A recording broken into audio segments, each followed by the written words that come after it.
السلام عليكم ورحمة الله وبركاته، أسعد الله أوقاتكم بكل خير. معكم أخيكم السيد عبد اللطيف من قناة شروق الفضاء للإلكترونيات.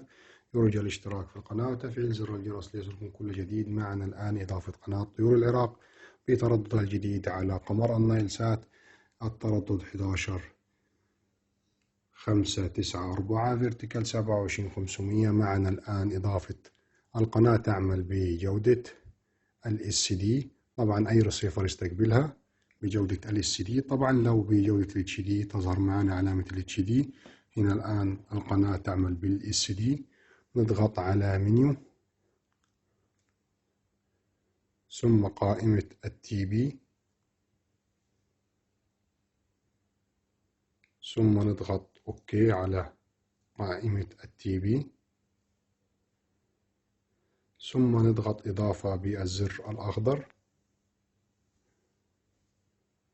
التردد 11594 فيرتيكال 27500 ثم نضغط موافق. الTV موجود بالفعل، نضغط موافق.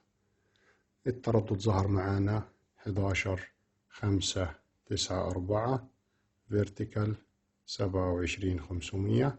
نضغط OK تظهر علامة صح معانا. هنا ظهرت معانا علامة صح.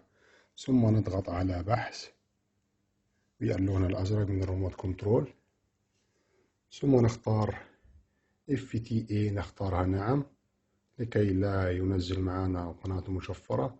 التلفزيون نختار TV ثم نضغط على زر بحث OK. التردد ينزل معانا 27 قناة، تظهر معانا رقم 24 قناة طيور العراق. نضغط على حسنا ثم نسجل خروج. الجهاز بيظهر معانا قائمة القنوات. هذه هي قناة طيور العراق بترددها 11594 فيرتيكال 27500. القناة تعمل بجودة LCD. يرجى الاشتراك في القناة وتفعيل زر الجرس ليصلكم كل جديد، والسلام عليكم ورحمة الله وبركاته.